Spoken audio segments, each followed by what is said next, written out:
Ang pamilya ang ating tahanang binubuo ng pagmamahal, saya, disiplina at pagkakaisa. Ito ang huhubog sa atin hanggang sa tayo'y nasa hustong gulang na. Ngunit sa iba, ang pamilyang sana'y magsisilbing kanlungan nila ay kathang isip pala. Ikaw kabarangay, naranasan mo na ba ang magkaroon ng isang masayang pamilya? Dear Papa Dudut, isang pagbati po sa inyong lahat na nakikinig sa Barangay Love Stories ngayong araw. Nakatutok po lagi ang mga kaibigan at katrabaho ko sa programa ninyo.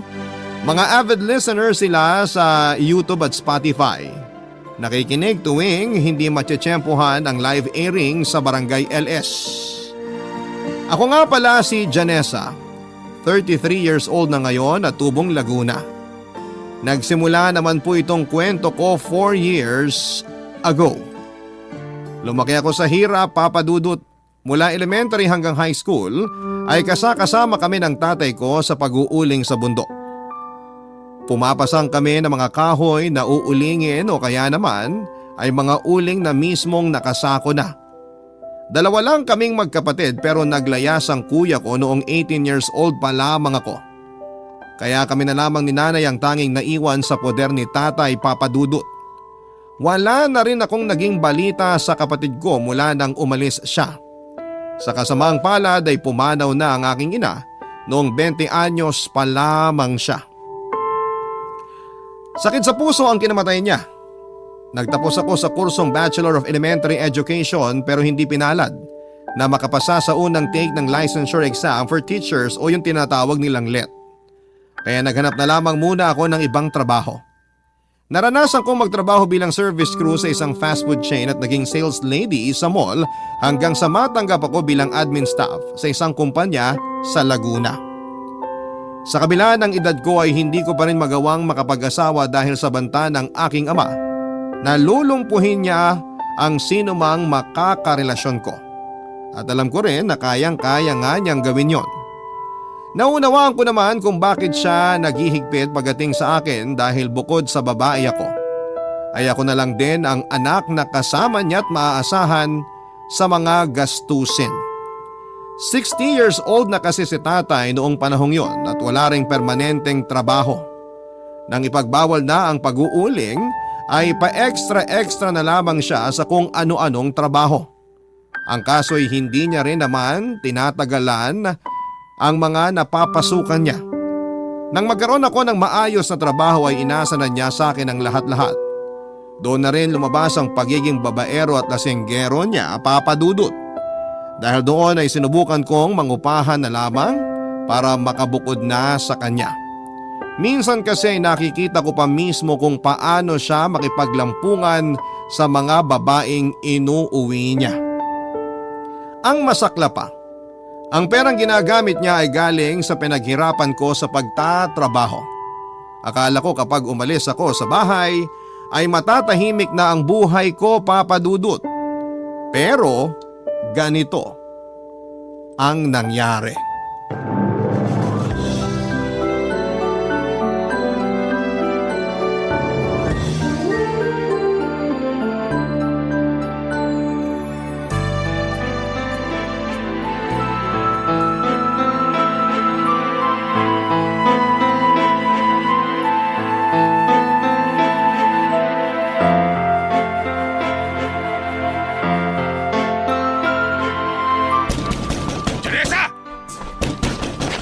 Lumabas ka dyan! Tay! Anong ginagawa niyo rito? Huwag niyo naman hong sipain tong pinto. Nabubulabog niyo ho yung ibang tenant dito.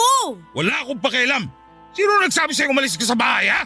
Tay, magsalita ho kayo ng mahinahon. Nakakahiya po sa mga nakakarinig. Buti na lang wala dito yung caretaker kundi… Hindi ano? Huwag mo akong madaan-daan sa ganyan. Baka gusto mo sabay ko pang pilipitin ang legyo ng caretaker dito. Huwag naman ho kayong ganyan. Kung magwawala lang kayo rito, mas mabuting umuwi na lang kayo at doon na lang tayo mag-usap sa bahay. Ba't ang yabang mo na? Porke ba kumikita ka na ng sarili mong pera, ha? Baka nakakalimutan mo kung saan nagsimula, Janessa. Ano ba kasing kinagagalit nyo? Di ba pabor din naman sa inyo nung umalis na ako sa atin?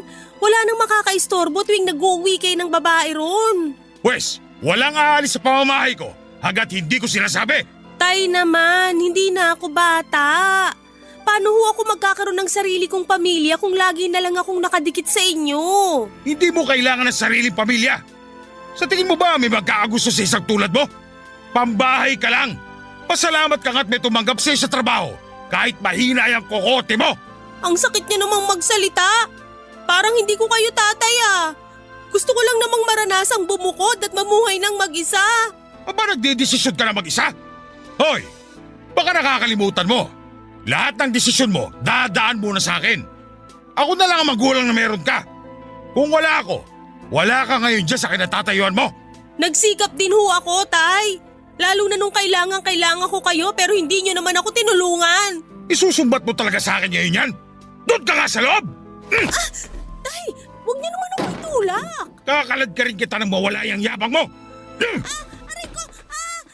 Tay, bitiwan niyo ako! Aray, nasasaktan ako, tay! Yan! Diyan ka nababagay! Sa saig! Napakayabang mo anak lang naman kita!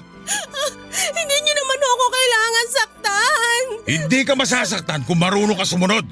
Kung sa tingin mo mas magaling ka na magdesisyon kaysa sa akin, Wes, tingin mo lang yon. Boba ka pa rin. Parehong-pareho kayo ng nanay mo. Huwag niyo na siyang idamay dito! Patay na nga yung tao eh! Huwag ka nang sumagot. Asikasuhin mo na yung pag-iempake ng mga gamit mo bago pa kita kalad ka rin palabas itong bested tinutuluyan mo. Ito na nga ho. Magpapaalam muna ako sa caretaker na alis na ako rito. Huwag ka na magpaalam. Bilisan mo na dyan para masimulan mo na akong asikasuhin sa bahay. Pero tay, hindi naman ho ako pwedeng basta-basta na lang umalis dito. Wisit! Bibilisan mo ba o ako pa mismo maglalagay ng mga gamit mo sa bag? Pasalamat ka nga't binibigyan pa kita ng oras para mag-impake. Abala pa sa akin itong pagsundo ko sa'yo, linti ka. Ito na nga ho, nag-e-empake na. Mabuti naman. Napakatagal mo kumilos. Dami mo kasi dada eh. Gano'n ba kahirap gawin yan? Saglit na lang ho to. Babalikan ko lang yung ibang gamit para makausap na rin yung caretaker dito. Wala akong paki sa mga balak mong gawin sa caretaker nito. Basta umuwi ka kayo sa bahay at tapos ang usapan. Papadudot sobrang sama ng loob ko sa ginawang yon ni tatay. Bukod kasi sa ipinahiya niya ako sa mga kapwa ko tenant noon, ay muli na naman niya akong pinagkaita ng kalayaan. Alam ko namang nasa hustong edad na ako para bumukod at mamuhay ng mag-isa. Mula nang bumalik ako sa poder ni tatay ay wala naman akong ibang narinig kundi ang masasakit na salita at kung ano-anong pang-iinsulto.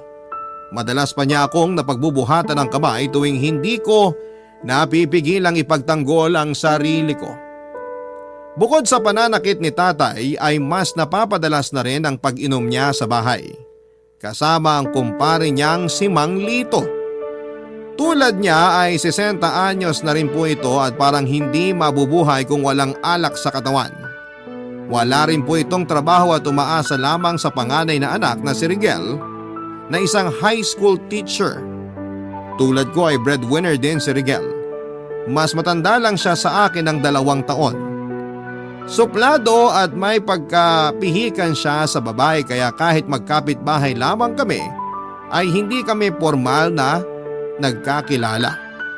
Nakilala ko na lamang siya sa mga kwento ni Mang Lito tuwing nagiinuman sila ni tatay. Palagi kasing ibinibida ni Mang Lito ang mga achievement ni Rigel na siya namang ipinamumukha sa akin ni tatay dahil hindi ko naabot ang kahit na alin sa mga yon, papadudot. Tuwing hindi ko noon napipigilang makaramdam ng kaba tuwing nagiinuman sina tatay sa bahay dahil ganito ang mga nangyayari.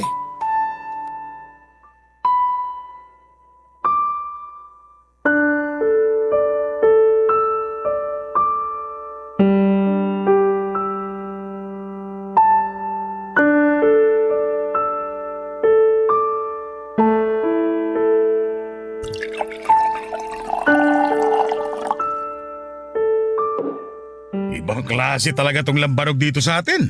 Ang sarap. Parang gusto ko nang gawing tubig eh. Baka ibig mong sabihin ibang klase yung sarap. Parang yung mga babae dun sa napuntahan nating KTV nung nakaraan. Konting kandong lang pinanggigigilan mo na agad. Ikaw talaga pare. Pero tama ka dun. Kung nakita mo lang sana yung inuwi ko rito nung minsan, ang puti at ang kinis. Kung yun ang asawain ko, ni hindi ko patatapuan sa lamok. Aba, siyempre ako rin. Pero kung sa ganda't kinis lang din naman, di na ako lalayo. Bakit? May natitipuhan ka na ba ng taga rito sa atin? Meron pare, pero mukhang hindi pwede.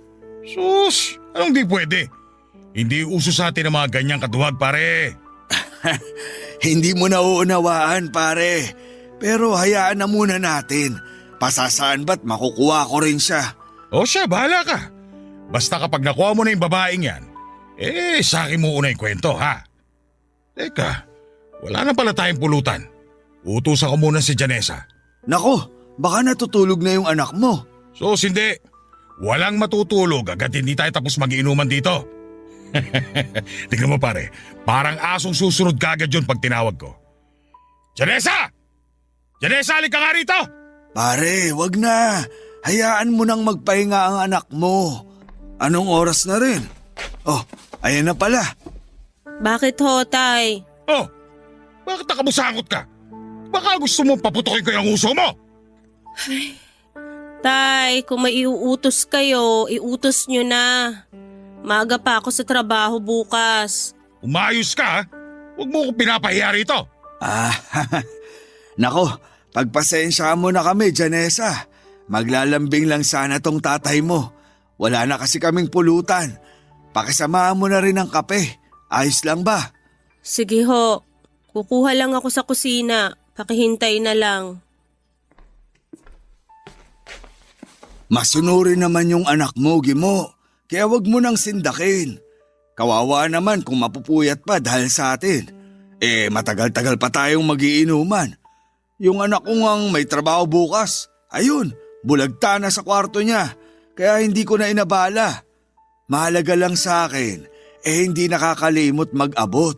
Alam mo na, di pwedeng walang alak tong katawan ko sa loob ng isang araw. Buti pa nga yung anak mo. Akala mo ba bilib na bilib ako dyan sa anak ko? Naku, malayong malayo tong aking sa anak mo. Mahina ito, bobang walang iya. Kung bakit ba kasi naging babae pa Nasa na nga ba yung panganay mo? Di ba't lalaki yun? Naku, lalaki nga. Wala naman dito. Wala rin kwenta. Hindi ko nga alam kung nasa ang lupalop na yun Malay ko ba kung buhay pa o patay na? Kapag ganyang wala namang pakialam sa akin, matik ng burado sa buhay ko. Ikaw talaga pare Anak mo pa rin naman yun. Sus, sino ba sila sa akala nila? Mga anak ko lang naman sila. Teka nga, ang tagal ng pulutan Hoy, Janessa! Natabunan ka na yata ng pulutan dyan sa kusina! Eto na ho. Nag-init pa kasi ako ng tubig para sa kape nyo kaya natagalan. Ang bait mo talaga, Iya. Salamat ha. Baka gusto mong samahan kami rito ng tatay mo. Hindi na ho. Maaga pa ako bukas. Maiwan ko na kayo rito. Sige na, pumasok ka na sa kwarto mo. Basta pag tinawag kita, labas ka kagad ha? Naintindihan mo? Sige ho. Pare, may iba ako. Wala pa bang nanliligaw dyan sa anak mo? Maganda naman Saka na pag naiahaw niya na ako sa kahirapan. Labo mo naman pare. Teka, pwede bang makigamit muna ng banyo nyo? Naiihi na kasi ako. Sige lang. Alam mo naman kung nasan yung banyo. Mamumulutan muna ako rito habang hinihintay ka. Papadudot pagkatapos ni Mang Lito gumamit ng banyo ay pasimple siyang sumilip sa kwarto kong natatabingan lang ng kurtina ang pintuan. Nasaktuhan pa niyang nagbibihis ako ng oras na yon kaya gano'n na lamang ang galit ko sa kanya. Pinagsabihan ko si Mang Lito sa ginawa niyang paninilip sa akin pero binulyawan lamang ako ng magaling kong ama at nauwi pa yon sa matinding pagtatalo. Dumating naman noon sa bahay ang anak ni Mang Lito na si Rigel para sunduin ang ama niya nang malaman nitong nagkakagulo na sa amin. Taliwas sa ugali ng ama ay marespeto at kagalang-galang si Rigel. kaya agad ko siyang nakagaana ng loob. Hindi ko rin naman nakalain na sa ganong pagkakataon pa namin formal na makikilala ang isa't isa. Hindi niya kinukonsente ang ginawa ng tatay niya kaya hinayaan niya ako na pagbantaang itong ipapapulis. Sa susunod na gawin niya ulit ang bagay na yon. Pinagsabihan na rin niya ang ama at ipinamukha rito ang maling nagawa. Kaya naman tuwing nakikipag-inuman si Mang Lito kay tatay ay hindi na ito nagtatangkapang pumasok sa loob ng bahay namin. Doon na nga kami nagsimulang maging malapit ni Rigel sa isa't isa. Minsan ay nagkakasabay pa kami sa sakayan papasok sa trabaho at pag-uwi kaya nagkakaroon kami ng pagkakataong makapag-usap habang naglalakad. Makalipas naman ang ilang linggo ay tila nagkaroon ako ng pansamantalang kalayaan nang isama ni Mang Lito si tatay sa kabilang probinsya para magtrabaho. May ginagawa raw kasing pabahay doon at nangangailangan pa ng tao. Sa maikling panahon na wala si tatay ay tila ba gumaan ang buhay ko, Papa Dudut. Barangay Love Stories. Barangay Love Stories. Papadudot ng panahong wala si tatay ay napapadalas na nga ang pagdalaw ni Rigel sa akin sa bahay. Aminado naman ako noon na unti-unti ko na rin na-appreciate ang mga effort niya para lamang mapalapit sa akin. Hindi rin naman ako gaanong kainosente para hindi ko mapuna na hindi lang pakikipagkaibigan ang intensyon niya. Nag-offer pa nga si Rigel na i-tutor ko yung isa sa mga estudyante niya para may extra income daw ako kung sakali. Tinanggap ko yon dahil kaya ko namang magturo. Si tatay lang talaga ang walang believe sa akin, Papa Dudut. Lahat kasi ng gawin ko ay inuunahan niya kaagad ng pangiinsulto. Para sa tingin ng ibang tao ay siya pa rin ang mas magaling sa lahat ng bagay. At pakiramdam ko ng panahon na yon, kahit ano pa ang marating ko sa buhay ay baliwala lang kay tatay. Hindi naman nagtagal ay unti-unti na ring nagparamdam ng intensyong manligaw si Rigel. Nabawasan na noon ang pagiging suplado niya lalo na kung ako ang kasama niya. Ganon pa man ay tutol ako sa ideyang maging kami ni Rigel. Kahit gusto ko na rin naman siya dahil sigurado akong malalagot siya sa tatay ko. Hanggang sa tuluyan na nga siyang nagtapat ng tunay niyang nararamdaman para sa akin. Pero nang gabing yon ay siya rin namang pagdating ni tatay sa bahay. Matapos ang 6 na buwang pagtatrabaho sa kabilang probinsya kasama si Mang Lito. Pero ang mas kinagulat ko ay ang nakita kong kasama niya nung umuwi sa amin si Papa Dudut.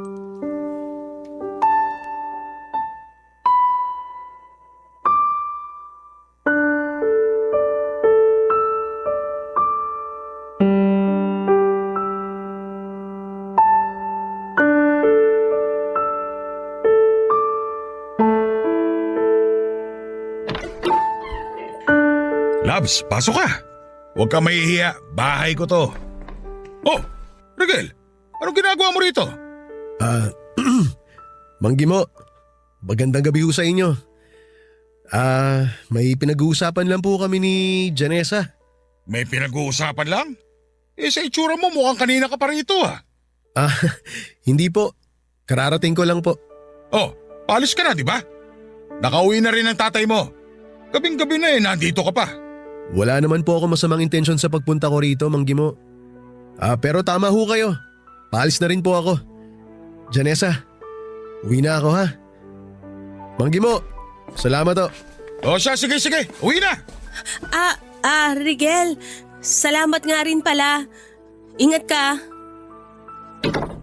Salamat ka pa dyan. Sipain kita eh. Naliligaw ba sa'yo yun? Ho? Naku, hindi ho.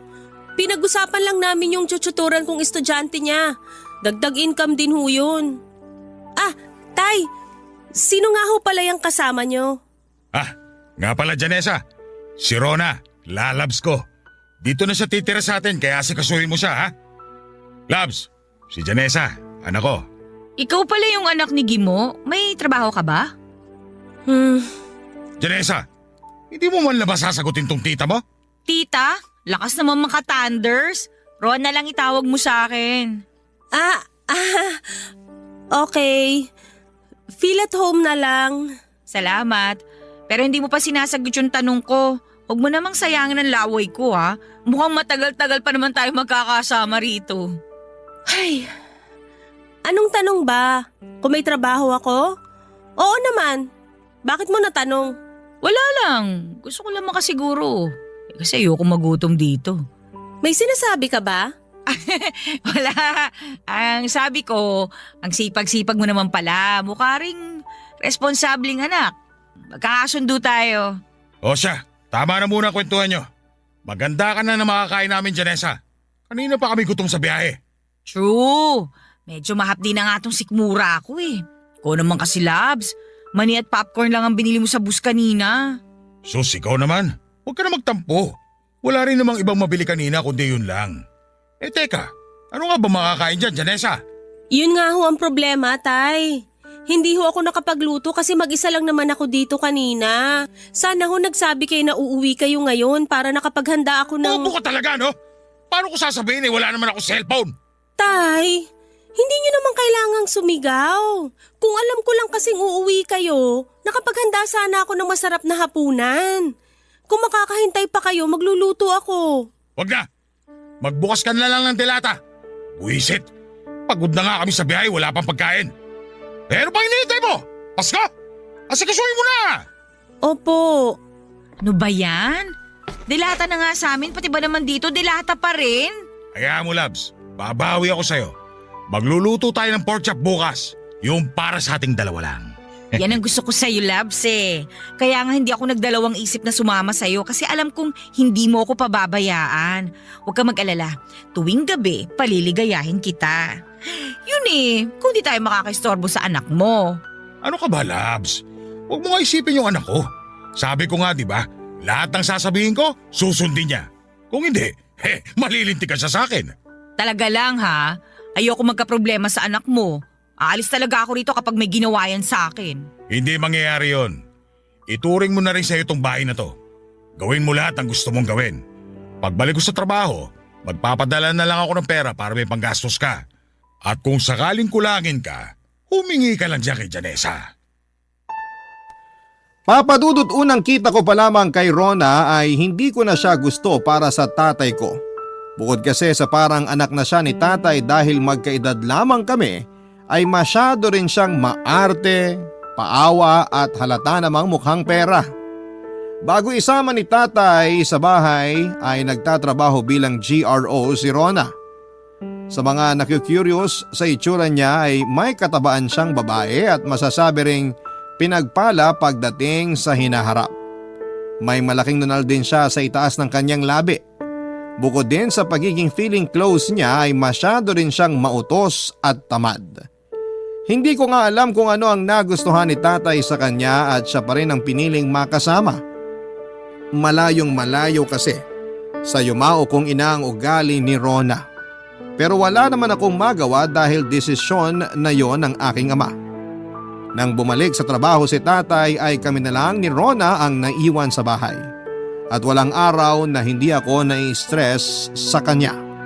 Wala na kasi siyang ibang ginawa kundi ang matulog, kumain at magpaganda. Panay pang reklamo sa pagkain na hinahain ko at sa itsura ng bahay namin. Napilitan pa akong palagyan ng kisame ang bahay namin dahil sa kung ano-anong sinasabi niya. Pero sa kabila ng pagtitimpi at pagsasakripisyo ko ay nauwi pa rin kami sa isang sitwasyong tuluyang sisira sa amin ng tatay ko.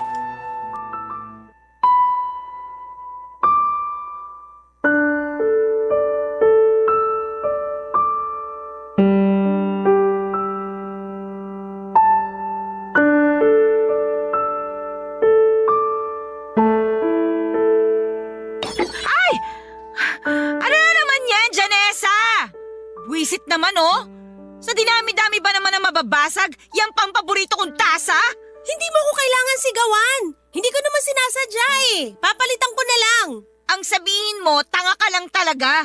Paghuhugas na nga lang ng mga pinagkainan, hindi mo pa magawa ng maayos? Eh kung kumikilos ka rin kaya dito sa bahay, di yung puro utos at reklamo ka dyan. Abat bastos ka!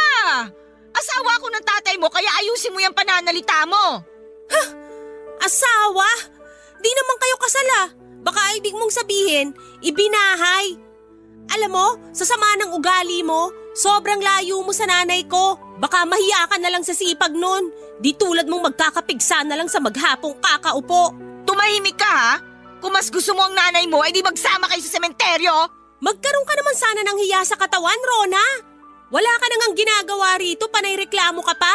Pagod na ako pag-uwi galing trabaho tapos dadatnan ko pang makalat ang bahay. Tapos ano, ako pa rin ang magluluto at maghuhugas sa mga pinagkainan?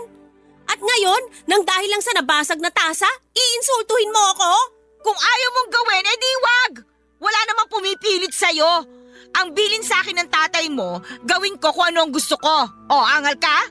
Doon ka sa kanya magreklamo. Nangatwirang ka pa sa katamaran mo? Ha? Ano pa nga bang aasahan ko sa isang prosti na katulad mo? Anong sinabi mo? Narinig mo naman, di ba? Hindi mo ba matanggap? Magaling ka lang bumuka ka at yun lang ang alam mong gawin. Pag na-real talk, magsusumbong para magpakampi. Ibang klase. Ang kapal talaga ng mukha mo. Ha? My loves, nandito na ako. Lalapang ako talaga. Ano nangyari dito? Ay, ikaw ang bumitaw. Teresa, itiwan mo nga si Rona.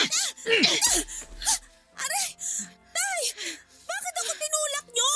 Eh siya yung unang nanugod! Hindi ba't sinabihan na kita? Wala kang gagawin kay Rona.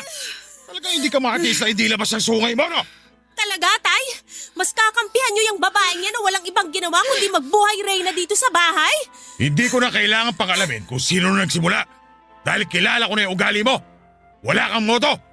Pati ba naman si Rona paandaran mo ng kamalditahan mo? Pwede ba, Tay? Kahit ngayon lang, maging patas ka naman. Hindi yung kukonsindihin nyo pa yung kaipokritahan ng babae nyo na wala naman sa lugar. Kala nyo kung sino siya rito eh, sampid lang naman siya. Ba't siraulo ka? Lumayas ka nga rito! Wow! Bakit ako ang aalis? Eh bahay ko rin naman to ah. Bahay na iniwan ng nanay ko na binaboy niyong dalawa. Bastos ka! Kung ayaw mo kay Rona at kung ayaw mo sa mga patakaran ko dito sa bahay, bukas ang pinto. Tanda mo, hindi ka kawalan dito. Hindi kawalan? Eh kayo nga kumaladgad sa akin pabalik dito nung bumukod ako eh. Noon ko pa gustong umalis dahil sukang-suka na ako sa ugali nyo. Akala nyo naman mahal na mahal kayo ng babaeng yan. Pera lang naman ang habol sa inyo dahil ayaw niya magbanat ng buto. Biruin nyo, ultimo pambili ng napkin, hihingin pa sa akin? Kapal ng muka! Sumusobra ka na! Napakayabang mo! Hindi mo ba narinig ang sinabi ng tatay mo, ha? Umalis ka na! Talagang aalis ako. Tingnan ko lang kung anong mangyayari sa'yo kapag nawala na ng trabaho yung kinakapitan mo. Tandaan nyo, pag alis ko rito, wag na wag kayong hihingi ng tulong sa akin. Dami mo pang satsat. Umalis ka na! Huwag ka magtitira ng kahit isang gamit mo rito. Pag may nakita ako, susunugin ko!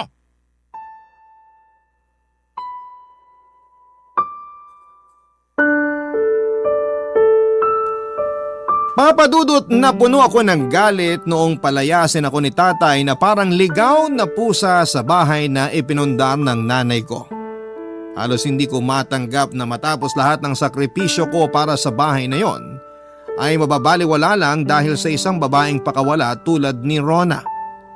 Hindi ko alam kung saan ako pupunta ng gabing pinalayas ako ni tatay. Halos wala na rin kasi akong kapera-pera noon dahil sa dami ng mga gastusin sa bahay mula nang tumira si Rona sa amin. Mabuti na lamang at nagmagandang loob si Rigel na doon muna ako pansamantalang makituloy sa kanila kahit noong gabing yun lamang. Siya pa mismo ang pumilit sa akin na doon na muna ako sa kanila habang naghahanap pa ako ng mauupahan. Pero pangalawang araw ko pa lamang sa kanila ay napilitan na agad akong umalis. Akala ko kasi noon ay nagbago na talaga ang tatay niyang si Mang Lito. Pero nahuli ko siyang sinisilipan ako habang nagbibihes sa kwartong ipinagamit ni Rigel sa akin. At dahil matagal-tagal pa bago ang sweldo namin, ay pinautang muna ako ni Rigel ng pangrenta. Lumipas ang mga buwan. Nawala akong komunikasyon kay Tatay Papadudot hanggang sa umabot na nga ng taon. Makalipas ng 4 na taon ay nagpasya na kaming magsama ni Rigel. Nung una ay masaya kami kasi kasundo namin ang isa't isa. Pero Papa Dudut, hindi ko po akalain na darating din pala ang pagkakataon na bigla na lang magbabago ang lahat. Na biglang manlalamig na lamang siya sa akin. Barangay Love Stories. Barangay Love Stories. Papa Dudut, sinubukan ko namang kausapin si Rigel para malaman kung ano ang problema at bigla ang nagbago ang pakikitungo niya sa akin. Pero bigo akong makakuha ng sagot. Masakit yon para sa akin dahil hinihintay ko rin noon na ayain na niya akong magpakasal. Hanggang sa nalaman ko na kaya pala nagkakaganon si Rigel ay dahil madalas na niyang gustong magkaroon ng anak. Ilang beses na kaming sumubok pero bigo kami, Papa Dudut. Nakadagdag pa sa pagkadismaya ni Rigel na 2 beses na akong nakunan. Nang magpatingin ako sa doktor ay doon ko lang nalaman ang tungkol sa polycystic ovarian syndrome ko o yung tinatawag po nilang PCOS na siyang dahilan kung bakit hirap akong magbuntis. Sinusunod ko rin naman ang mga payo ng doktor. Pumasok na lang sa isipan ko na baka hindi para sa akin ang magluwal ng bata. Kasi lahat ng effort namin ay nababalingwala lang. Hindi ko na alam kung papaano ko pa mabibigyan si Rigel ng anak. Alam kong iritable siya kaya tiniis ko na lamang ang malamig niyang pakikitungo sa akin. Ang pagkakataon na 1 buwan kaming hindi nag-uusap ni Rigel. At halos hindi na magkita sa sobrang abala naming pareho sa trabaho. Ang tanging ipinagpapasalamat ko na lamang ng panahon na yon ay hindi naman niya nagawang mambabae sa kabila ng sitwasyon naming dalawa. Papa Dudut, matapos nga ang 4 na taon na wala akong balita kay tatay, ay nakatanggap ako ng tawag mula sa isang unknown number.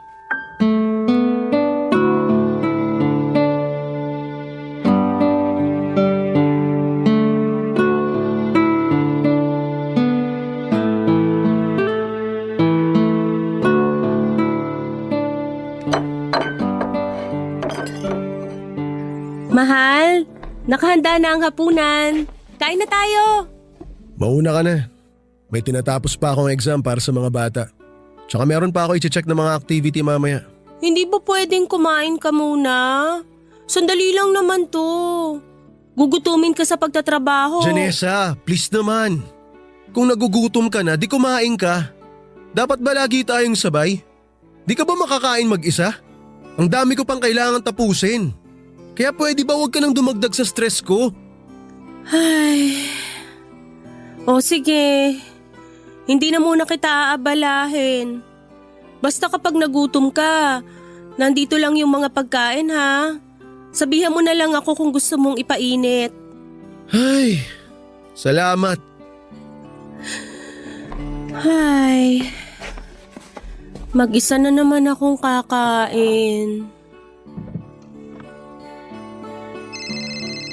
Ay, may tumatawag. Unknown number? Sino kaya to? Sagutin ko nga. Hello? Sino po to? Si Janessa ba to? Si Janessa nga to. Kung ikaw nga si Janessa, wag mo munang ibababa ah. Ako to, si Rona. Kala ko naman kung sinong importante. Anong kailangan mo? Tsaka paano mo nakuha tong number ko? Eh di sa boyfriend mo, hiningi ko sa kanya na manggaling siya dito last week. Ha? Ano ka mo? Nanggaling siya dyan last week? Oo, binisita yung tatay niya. Ganun ba? Eh bakit ka napatawag? Eh kasi yung tatay mo, nasa ospital. Kung may pakialam ka pa sa kanya, umuwi ka at puntahan mo siya. Sige na, may gagawin pa ako. Ano kaya nangyari? Paano na-ospital si tatay? Abnormal din yung Rona, di ba sinabi ko sa ospital? Wala talagang kwenta. Ay, mahal, Oh, bumisita ka pala sa tatay mo last week? Parang di mo yata nabanggit sa akin. kailangan ba? Sumaglit lang naman ako ron. Pero sana sinabi mo pa rin. Bakit pa? Sigurado naman di ka rin sasama. Ayaw mo makita si Ron at saka yung tatay mo, di ba? Tsaka sigurado ako na ayaw mo rin naman makita yung tatay ko. Alam mo naman kung bakit, di ba? Alam mo kung anong ginawa sa akin ng tatay mo kaya gusto kong dumistansya sa kanya. Ang tagal na nun, Janessa. 4 na taon na ang lumipas. Isa pa, tatay ko pa rin siya. Kaya magkikita at magkikita kayo kung sakali. Talaga ba, Rigel? Gaganyanin mo ako ngayon? Ipapaalala ko lang sa'yo na ikaw mismo ang nagsabi sa akin na lumayo sa kanya. At kahit 10 taon pa ang lumipas, hindi ko yun magagawang kalimutan.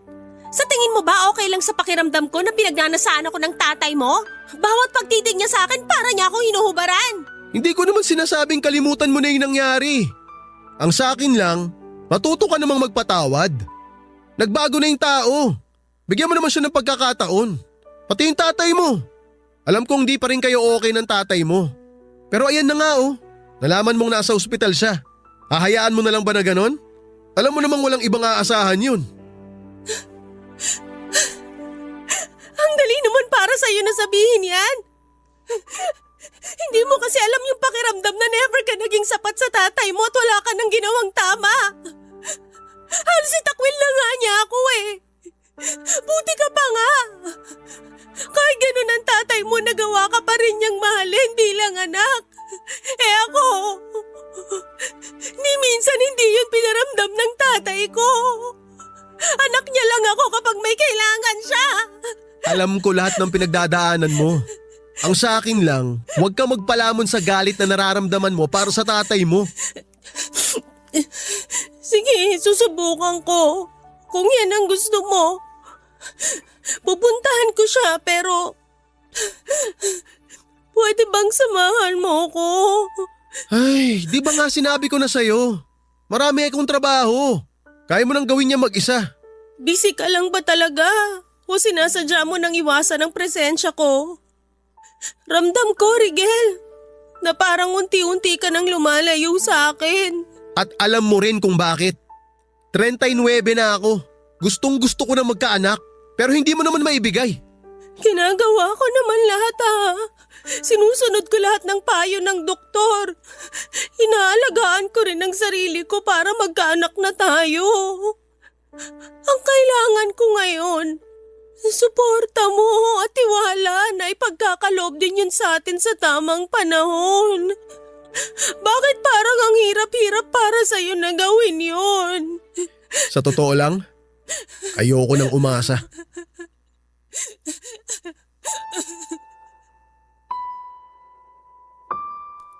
Papa Dudut, hindi naging maganda ang gabing yon dahil sa pagtatalo namin ni Rigel.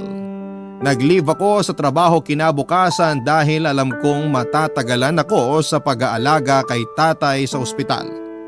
Doon ko lang din kasi nalaman ng araw na tumawag sa akin si Rona. Ay siya ring alis nito para iwanan ang tatay ko. Wala na kasing mahihita sa tatay ko kaya iniwanan na lamang niya ng basta-basta. Sinabi ko yon kay tatay pero inaasahan na raw niyang mangyayari yon. Sa pagka-dismaya ko, Papa Dudut, ay ni katiting na pagsisisi sa ginawang pagpapalayas ni tatay sa akin ay hindi ko nakita sa kanya. At siya pang mayabang kahit na sa aming dalawa ay siya ang nangangailangan ng tulong. Kung hindi lang sana malaking kasalanan na basta ko na lamang siyang iwanan at pabayaan ng mag-isa sa ospital ay ginawa ko na. Pero hindi yon kaya ng konsensya ko. Gumawa ako ng paraan para makontak ang kuya kong matagal nang nahiwalay sa amin. Nahanap ko siya pero bigo rin akong makahingi ng tulong sa kanya. Successful naman ang ginawang operasyon sa kaliwang binti ni tatay na nabagsakan ng bakal sa trabaho. Nang makalabas siya sa ospital ay napilitan na akong mag-resign sa trabaho dahil wala rin namang mag-aasikaso sa kanya. Naghanap na lamang ako ng ibang mapagkakakitaan na pwedeng gawin kahit online lang. Kahit sinagot ng trabaho ni tatay ang mga bayarin sa ospital, ay malaki pa rin ang nagastos ko sa ibang pangangailangan niya. Papa Dudut, nang mag-decide ako na alagaan si tatay at doon na muna tumira sa bahay namin ay tila nawala na rin ako ng pag-asang babalik pa sa dati ang pagsasama namin ni Rigel Papa Dudut.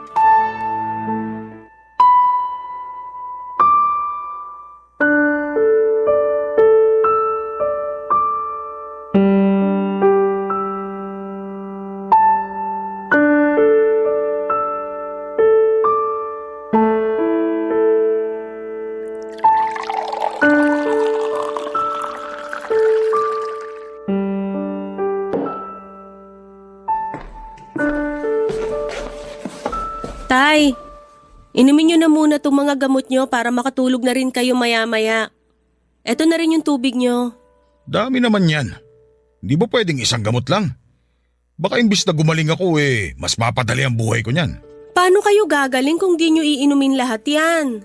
Nireseta yan ng doktor kaya wag nang matigas ang ulo nyo. Huwag mo nga ako pinagsasabihan. Hindi porke ikaw nagbantay sa akin sa ospital, pakikinggan na kita sa lahat ng sasabihin mo. Iinumin ko lang kung alin dyan ang gusto kong inumin. Tay, pwede ho bang makinig na lang muna kayo? Kailangan nyo pa rin tong mga gamot na to. Ay, siya, akin na. May tao. Tingnan mo nga kung sino yon. Eto na po, bubuksan ko na yung pinto. Rona? Anong ginagawa mo rito? Si Rona ba yan? Abay, papasukin mo. Oh, narinig mo bang sinabi ng tatay mo? Papasukin daw ako. Tabi dyan! Aray! My loves! Labs, Bastos na to! bakit ngayon ka lang bumalik? Teka, halika nga rito. Payakap nga. Pasensya ka na. Hindi pa ako nakakatayo Naku, kawawa naman ng lalabs ko. Buti na lang talaga nakauwi ka na. Namiss kita ng sobra. Ikaw talaga. Nakakatampo ka. Hindi mo man lang ako dinalaw sa ospital nung nandun pa ako. Ngayon talaga kayo maglalampungan sa harap ko? At ikaw, Rona, anong ginagawa mo rito? Hoy, Janessa, ano ba? Hayaan niyo ako magsalita, tay. Karapatan ko to. Ang kapal kasi ng mukha ng babaeng yan Hoy! Huwag mo nga ako mapagtaas-taasan ng boses ha? Bakit hindi pwede? Iniwan mo nga lang si tatay nung na-ospital kasi ayaw mo mag-alaga Tapos ngayon babalik ka para maging palamunin uli? Sa bagay, alam mo na kasing nandito ako at meron na uling gagastos para sa inyo. Tumahimik ka na, Janessa. Ikaw ang manahimik, tay. Abusado ka ng matanda ka. Iniwan ka na nga ng babaeng yan nung wala kang silbi sa kanya tapos ngayon siya pa rin ang kakampihan mo? Makapagsalita ka dyan Iniwan mo rin naman ng tatay mo Sino ba nag-asikaso sa kanya nung wala ka? Di ba ako? Parang wala ko naiambag dito Natural lang na asikasuhin mo siya. Siya bumubuhay sa'yo Huwag kang feeling bayani sa ginawa mo, Rona. Dahil kahit bali-baliktarin mo pa ang mundo, palamunin ka lang dito. Napakayabang mo talaga! At least ako, kaya kong ipagyabang na sa kabila ng mga ginawa niyo sa akin, pinili ko pa rin maging mabuting anak. Kayo ba? Anong may pagmamalaki nyo? Yang pride nyo? Pwes, kainin nyo ngayon yung mga pride nyo na yan. Hoy, Janessa, tama na! Kayo ang tama na. Simula ngayon, wala na kayong aasahang tulong sa akin. Magbanat kayo ng buto at matuturing magsakripisyo. Hindi yung puro kayo pasarap sa buhay. Pag alis ko sa bahay na to, wag niyo akong kokontakin ha. Sawang-sawa na ako sa inyo. Wala na akong pakialam kahit mamuti pa mga mata niyo sa gutom. Papa Dudut, sa huli ay mas pinili pa rin ni tatay si Rona. Hindi niya ako pinigilang umalis. Wala kaming imikan hanggang sa makaalis ako ng tuluyan. Ngunit sa kabila ng mga nangyari ay hindi ko naman pinagsisihan na tinulungan ko siya noong iniwan siya ni Rona. Ang mahalaga na lamang sa akin ay nagawa ko ang tungkulin ko bilang anak, kahit na hindi niya nagawang maging mabuting ama para sa akin. Bumalik ako sa tinitirhan namin ni Rigel at sinubukang ayusin ang relasyon naming dalawa, pero huli na talaga. Para akong pinagsakloban ng langit at lupa, Papa Dudut, ng tuluyan na ngang nakipaghiwalay sa akin si Rigel. Masakit yon dahil nasira lang ang pinagsamahan namin sa pagkabigo kong mabigyan siya ng anak. Pero hindi na rin ako noon naghabol sa kanya. Naghanap na lamang ako ng trabaho at doon ay tinuon ang atensyon ko. Sa pagkakataong yon ay tila nagkaroon din naman ng magandang kapalit ang mga malulungkot na pangyayari sa buhay ko. Na-promote kasi ako sa trabaho at dahil wala naman akong binubuhay ay mabilis akong nakaipon. Nagawa ko na rin makapag-travel sa mga bansang noon ay pinapangarap ko lang na mapuntahan. At isa na nga roon ang Scotland na naging malapit na rin sa puso nang makilala ko roon ng lalaking nagpasaya at pumawi sa masasakit kong mga pinagdaanan. This year lang, Papa Dudut, ay dumating na nga ang pinakamalaking blessing sa buhay ko. 8 months na po akong buntis at maayos naman ang kalagayan naming pareho ng sanggol na nasa sinapupunan ko. Konti na lang at masisilayan ko na rin ang anghel sa buhay namin ng boyfriend ko. Nagbabalak na rin kaming magpakasal next year pero sa ngayon ay inuuna na muna namin ang pagpapagawa ng bahay. Dito na rin kasi sa Pilipinas piniling tumira ng Scottish boyfriend ko. Mabait naman siya at maalaga. Ramdam ko rin na mahal niya kami ng magiging anak namin. Si Rigel naman, ang huling balita ko sa kanya ay kinasal na rin sa girlfriend niya na sumunod sa akin. Masaya na rin ako para sa kanya sa ngayon. Papa Dudut, hanggat maaari ay ayoko nang magtanim ng galit sa puso ko. Kaya pinatawad ko na rin ang tatay ko. Pero kahit napatawad ko na siya ay mas pinili ko pa rin ang buhay na malayo sa kanya. Mahalaga ay alam kong maayos naman ang kalagayan niya. Napilitan na rin kasing magtrabaho si Rona dahil wala nang bubuhay sa kanilang dalawa. Lalo na't hindi pa rin kayang magtrabaho ngayon ni tatay. Maraming salamat po sa pagbabahagi ng kwento ko, Papa Dudut. Sana po ay pagpalain kayo lagi, gayon din ang Barangay Love Stories na patuloy na nagbibigay ng pagkakataon sa aming mga kabarangay na maibahagi ang aming kwento sa #1 radio station sa bansa. Mabuhay ang Barangay LS. Ang inyong forever kapuso at kabarangay, Janessa.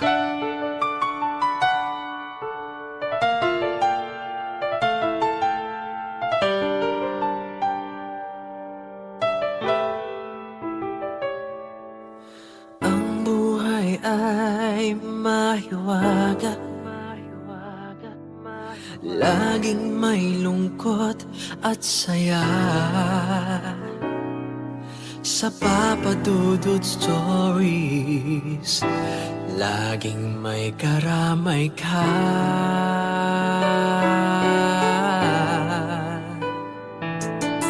Mga problemang kay bigat, dito ay pakikinggan ka. Sa Papa Dudut Stories, kami ay iyong kasama. Dito sa Papa Dudut Stories, ikaw ay hindi nag-iisa.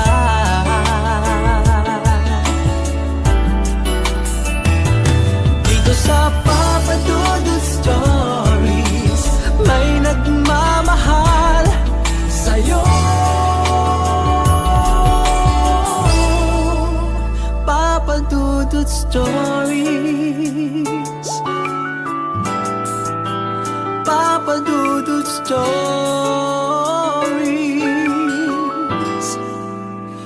Papa Dudut Stories. May mga tao na sadyang marupok ang puso at kayang magmahal ng taong hindi pa niya lubusang kilala. Minsan sila yung mga tao na kulang sa atensyon at pagmamahal mula sa kanilang pamilya. Ikaw, kabarangay, mamahalin mo ba ang taong hindi mo pa nakikita sa personal? Dear Papa Dudut, magandang tanghali po sa inyo at sa mga kabarangay nating nakikinig ngayon. Tawagin niyo na lamang po ako sa palayaw kong Iboy. 36 years old at nagtatrabaho bilang IT specialist sa isang kumpanya sa Mandaluyong. Sa Cavite po talaga ako nakatira kasama ng asawa at anak ko. Pero araw-araw akong bumabiyahe papunta sa opisina namin. 2 p.m. ang shift ko kaya bago mag-alas 12 ay nasa biyahe na ako papunta sa trabaho. Sa ganong oras ay madalas na nakasakay ako ng van pa Makati. At madalas ding nakatune in sa Barangay LS 97.1 ang radyo ni Manong Driver. Doon ko talaga na-discover ang inyong programa na Barangay Love Stories. Hanggang sa heto nga at naisipan ko na rin magpadala ng sulat sa inyo. Papadudot ang kwentong ibabahagi ko sa inyo at sa ating mga kabarangay ay nangyari noong nasa kolehiyo pa lamang ako, year 2006. Mga panahon na hindi pa gaanong uso ang social media at may ibang website kaming ginagamit para magkaroon ng mga online friend. Hindi naman ako mahiling makipagharutan sa mga nakikilala o nakakausap ko sa site na yon, pero meron lang talagang isang babae doon na madalas kong nakakachat hanggang sa maging textmate ko na nga siya. CJ ang pangalan niya. At hindi nagtagal ay naging girlfriend ko na rin siya, Papadudot, kahit textmates pa lamang kaming dalawa. At pagkalipas nga ng isang buwan na magka-text kami, nagkasundo kami na magkita noon ni CJ, Papadudot.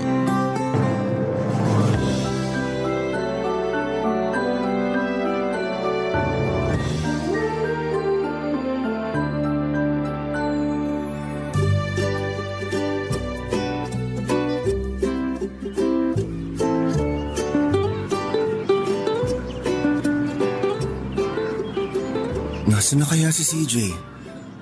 Ang sabi niya malapit na raw siya dito sa park. I-text ko nga ulit. Hi CJ, where na you? Dito na mi sa park. Naka-red t-shirt ako at maong na pantalon. Ay, kinakabahan na ako. Sana hindi siya ma-turn off sa itsura ko.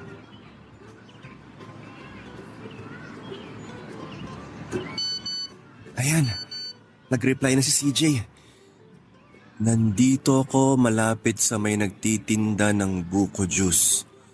Nakaputi ako na blouse at blue na palda. Nakaputi na blouse at blue na palda. Malapit sa nagtitinda ng buko juice. Nasaan ba dito yung nagtitinda ng buko juice? Ayun na yata siya. Nandun si Manong na nagtitinda ng buko juice. Tapos may nakaupong babae na nakaputing damit at blue na palda sa pwesto na malapit sa kanya. Ay, lapitan ko na nga siya.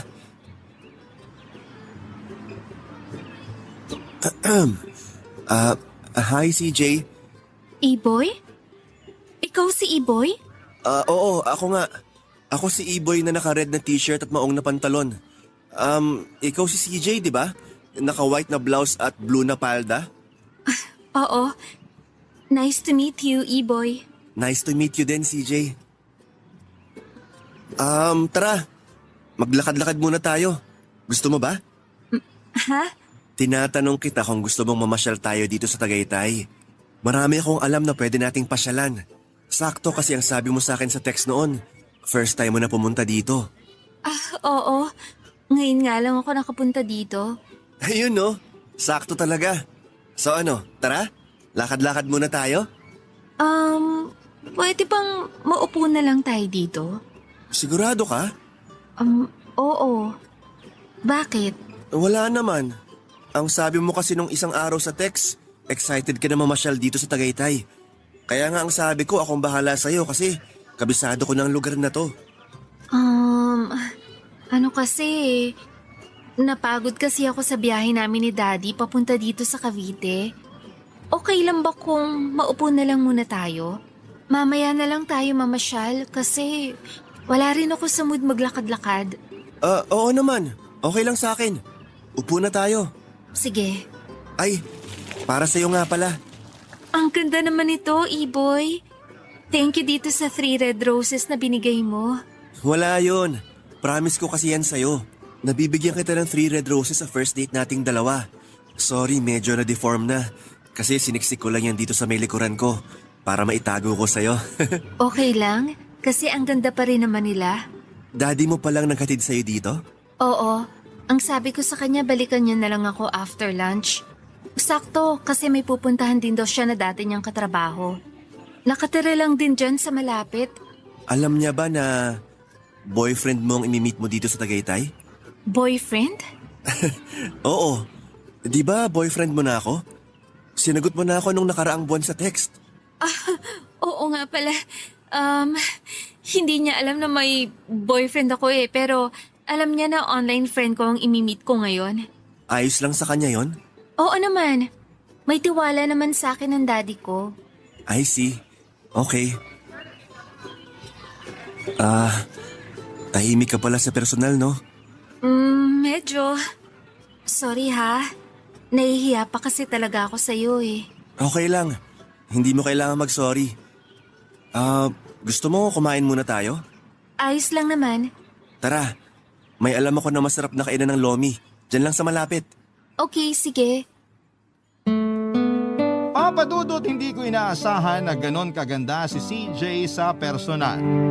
Maliit lang siyang babae, pitit, maputi, chinita at makintab ang hanggang balikat niyang buhok. Para siyang artistahin talaga sa paningin ko sa sobrang ganda niya.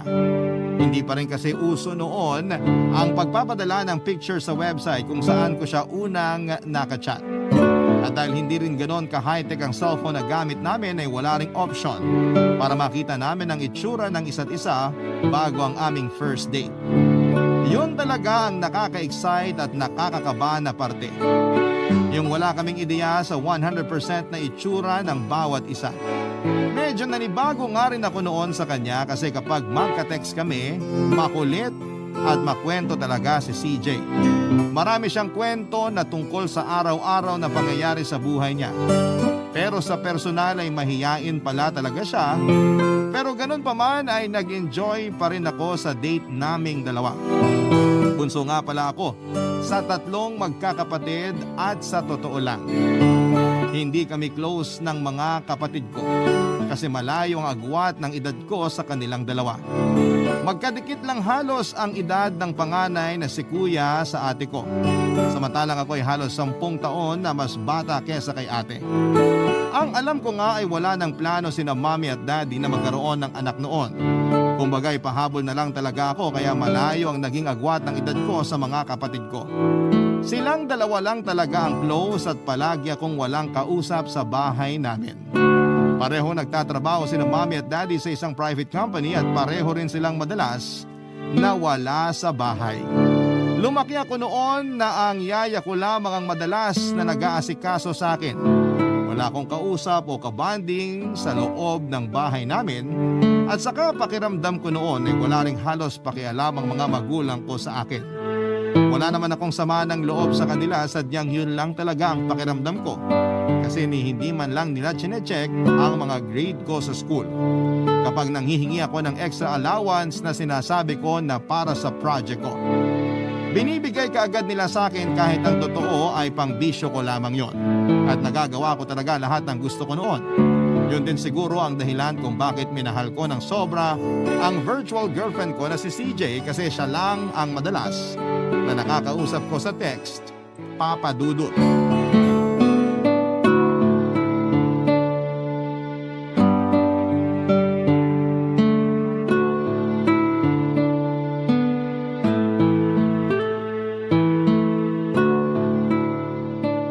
Hi CJ, buti na sagot mo pa ang tawag ko. Oo, maaga pa naman kaya hindi pa ako natutulog, E-boy. Sorry pala kung ngayon lang ako nakatawag. Ayos lang, hindi mo kailangan mag-sorry. Nag-promise kasi ako sa'yo kaninang umaga na tatawagan kita ngayong gabi. Oo nga pala. Nakalimutan ko na nga yung promise mo na yon. Ikaw talaga CJ, makakalimutin ka. Basta ako, kapag nangako ako, gusto ko na tinutupad palagi. Hindi lang ako nakatawag kaagad kasi wala akong mabilhan ng load dito sa amin kanina. Nagpa-load pa ako sa pinsan ko para matawagan kita bago ka matulog. Sabi ko naman sa'yo, mas okay sa akin na sa text na lang tayo mag-usap, E-boy.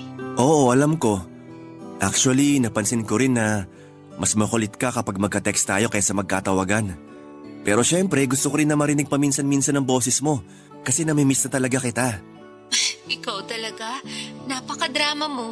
Uy, hindi ka dramahan yung sinabi ko ah. Totoo lahat yon kasi palagi talaga kitang namimiss. Ikaw ba CJ? Hindi mo ba ako namimiss? Ha? Ano ba namang tanong yan, E-boy? Wala lang. Curious lang ako. Bakit? Bawal ba itanong? Hindi naman. Para lang kasing masyado kang madrama ngayon. Lagi naman akong ganito kapag magka-text tayo. Palagi kong sinasabi sa'yo sa text na namimiss na kita. Ayun na nga, E-boy. Palagi mo na nga sinasabi sa akin yan sa text, tapos hanggang dito ba naman sa pag-uusap natin na to? Gusto ko lang sabihin kung ano yung nararamdaman ko ngayon. Alam mo naman na seryoso ako sa relasyon natin, di ba? Oo, alam ko. Ikaw ba, CJ? Seryoso ka rin naman sa akin, di ba? Alam mo, ang drama talaga ng mga tanong mo. Gusto ko lang na malaman ang sagot sa tanong ko. Kung pareho ba tayo ng nararamdaman para sa isa't isa? CJ, mahal mo ba ako? E-boy, Mahirap ba talagang sagutin ang tanong ko? okay, sige. Mahal kita, E-boy. At seryoso din ako sa relasyon nating dalawa. Talaga? Oo nga, ang kulit. Ayan, medyo napapanatag na ang loob ko. Bakit naman? Wala lang. Gusto ko lang kasi talaga na marinig mismo mula sa'yo na mahal mo rin ako. Palagi ko namang sinasabi yun sa mga text message ko sa'yo, di ba? Oo nga. Pero iba pa rin kapag narinig ko na sinabi mo yun. Mas nararamdaman ko yung sincerity. Mukha bang hindi sincere kapag nagsasabi ako ng I miss you o I love you sa mga text-text? Hindi naman sa ganon. Iba lang talaga kapag narinig ko yun mula sa boses mo. Mas kinikilig ako. Ay naku, E-boy. Napaka-corny mo talaga. Hindi ako corny. Sadyang mahal lang kita, CJ. I love you. I love you too. Papadudot, dahil may sarili akong computer sa loob ng kwarto ko ay marami akong nakakausap sa internet at mga online virtual friend. Pero si CJ talaga ang pinaka-espesyal sa puso ko. Kasi siya yung pinaka-makulit at talagang madalas kong kinikwentuhan sa chat ng mga issue ko sa pamilya namin. Hanggang sa ibigay na nga niya sa akin ang number niya at sa text na kami mas madalas na magkausap. Gusto ko nga sana na palagi siyang tawagan, pero mas gusto niya raw na sa text na lamang kami mag-usap.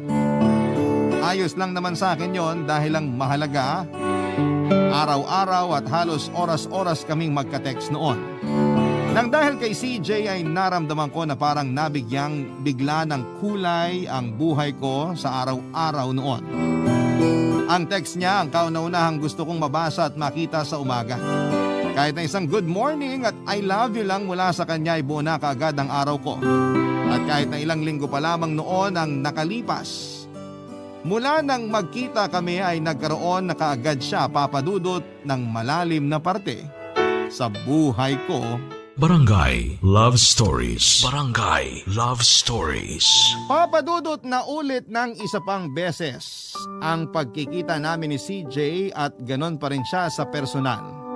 Sobrang mahiyain at tipid kong makipag-usap sa akin.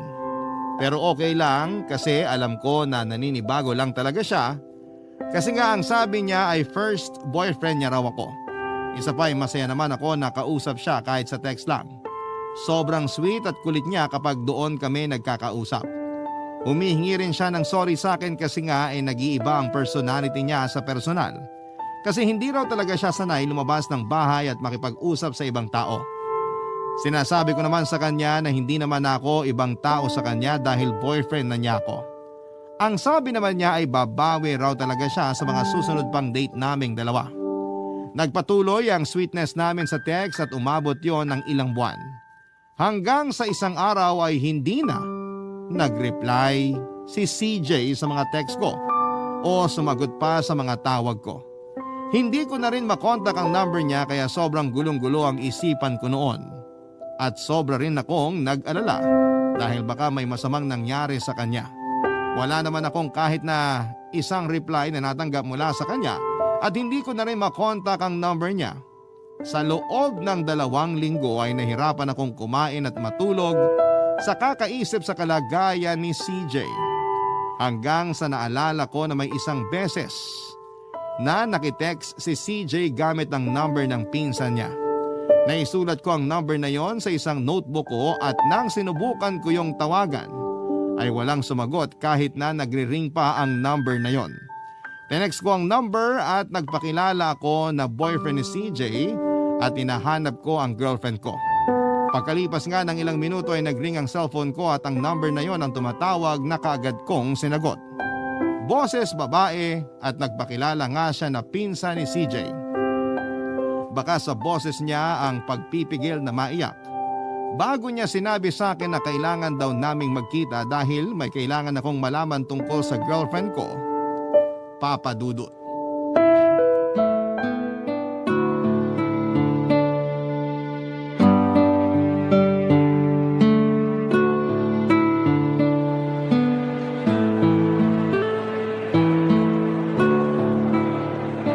Ang tagal naman ng pinsan ni CJ. Nasaan na ba yun? Wala akong makitang babae na nakasuot ng polka dots na blouse at may blue na headband. Hindi na rin siya nagre-reply sa mga text ko. Sana kasama niya si CJ para makapag-usap na rin kaming dalawa.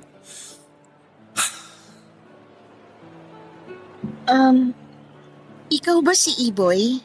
Ako nga. Naka-polka dots ka na blouse at may blue na headband. Ikaw bang pinsan ni CJ? Oo, ako si Dana. Sorry, hindi na ako nakatext kasi na-deadbat yung cellphone ko. Buti na lang natandaan ko yung huling text mo na naka-gray ka na t-shirt at black na cap.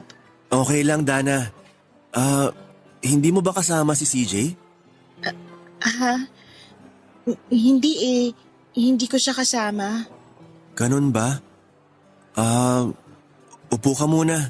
Salamat. Medyo naligaw din ako kakahanap dito sa food court kasi first time ko dito sa mall na to. Sabi ko naman sa'yo, ako na lang ang pupunta dun sa malapit na mall sa inyo eh. May nabanggit kasi si CJ sa akin sa text noon na may mall daw na halos 10 minutes lang ang layo mula sa bahay nyo. Pwede naman akong bumiyahe papuntang Valenzuela para hindi ka na nahirapan na pumunta dito sa Cavite. Ayos lang kasi sanay naman ako maligaw.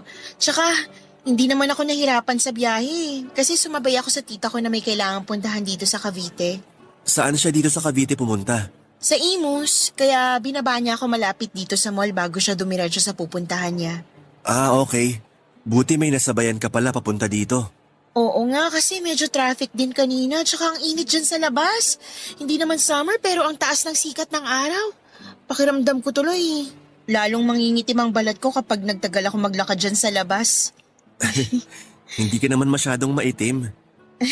Nako, kailangan mo na yata magsalamin ng mata, E-Boy. Maayos pa naman ang grado ng mga mata ko. Mabuti naman kung ganun. Akala ko malabo na rin ang paningin mo eh. Dana, ano pala yung gusto mong sabihin tungkol kay CJ? Ha? Bakit hindi mo siya kasama ngayon? Galit ba siya sa akin? May nagawa ba akong mali sa kanya? Meron ba siyang hindi nagustuhan sa akin? Alam mo, sa totoo lang, handa naman ako mag-adjust basta para sa kanya. Kung ano yung hindi niya nagustuhan sa ugali ko, handa akong baguhin yun para lang kausapin niya ako ulit. Gagawin ko ang lahat para... Wala na si CJ, E-Boy. Anong ibig mong sabihin? Mag-iisang linggo na mula nung mailibing siya. Teka, hindi ko maintindihan. Paanong wala na siya? Tsaka, anong libing ang sinasabi mo? May sakit sa puso si CJ. At ayaw niyang ipaalam yun sa'yo. Sobrang close talaga kami kaya alam ko ang lahat ng tungkol sa'yo. Sinabi niya sa akin na ililihim niya raw sa'yo ang tungkol sa sakit niya. Bakit niya ginawa yun? Kasi ayaw niya na mas maawa ka sa kanya kaysa mahalin mo siya. Pero maniwala ka sa akin, E-Boy. Minahal ka ni CJ, minahal ka ng pinsan ko. Mula ng unang beses na magka-chat, magka-text, magkatawagan at magkita kayong dalawa, sinesure niya mga alaala niyang yun. Kasi ang sabi niya, gusto niya ikaw ang huling lalaki na mamahalin niya. Hanggang sa... Hindi na siya nagising kasi inatake siya sa puso habang natutulog. Napakadaya naman ni CJ. Bakit hindi niya sinabi sa akin ang tungkol sa sakit niya? Kasi natakot siya na kaawaan mo lang siya. Natakot siya na baka hindi mo matanggap na may malubha siyang sakit. Mahal ko si CJ. Kaya tatanggapin ko lahat ng tungkol sa kanya. Tatanggapin ko siya kahit ano pa mang sakit ang meron siya. Pero bakit ganon? Bakit napakaikli ng oras para sa aming dalawa? Bakit iniwan niya kaagad ako? Hindi niya ginusto na iwanan tayo. Lalo na ikaw. Kasi sobrang minahal ka ng pinsan ko. Ikaw lang ang una at huling lalaki na minahal ni CJ, Iboy. Papadudot, hindi ako makapaniwala sa sinabi sa akin ng pinsan ni CJ na si Dana na wala na ang pinakamamahal kong babae. Parang napakabilis ng lahat ng pangyayari noon. Ilang buwan lang kaming magka-text tapos 2 beses lang kaming nagkita pero grabe na talaga ang impact niya sa buhay ko. Para bang ilang taon na ang relasyon naming dalawa dahil sa lalim ng pagmamahal ko para sa kanya. Kaya nga hindi ko na talaga napigilan ang sarili ko na maiyak noon kasi sa totoo lang ay nagsisimula na ako noon na isama si CJ sa mga plano ko sa buhay sa hinaharap. Pinaplano ko na nga rin kung paano ko siya dadalhin sa bahay para ipakilala sa pamilya ko. Maglalakas loob na rin ako na humarap sa mga magulang niya para ipakilala ang sarili ko bilang boyfriend niya. At magpapakatino na ako para maging maayos ang sarili ko at may pagmalaki ako ni CJ sa ibang tao. Napakarami ko ng plano sa relasyon naming dalawa, Papa Dudut. Mga plano na bigla na lamang naglaho dahil sa biglaang pagpanaw ng girlfriend ko, Papa Dudut.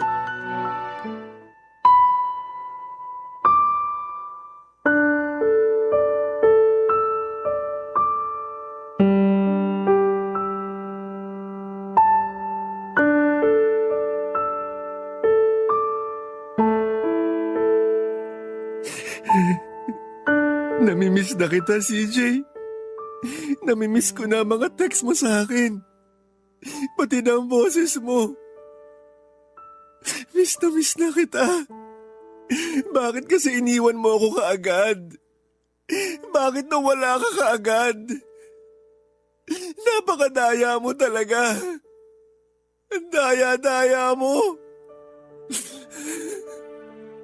Matatanggap ko naman kahit ano pang sakit mo eh. Sana hinayaan mo na lang ako. Nadamayan at samahan ka.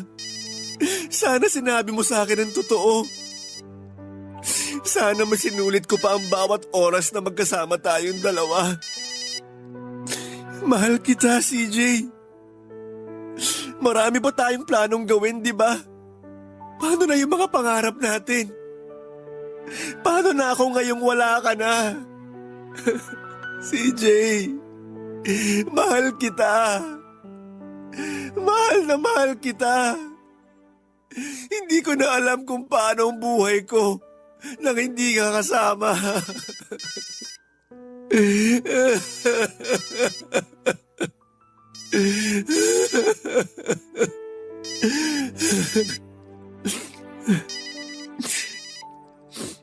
Sino ba tong tumatawag na to kanina pa?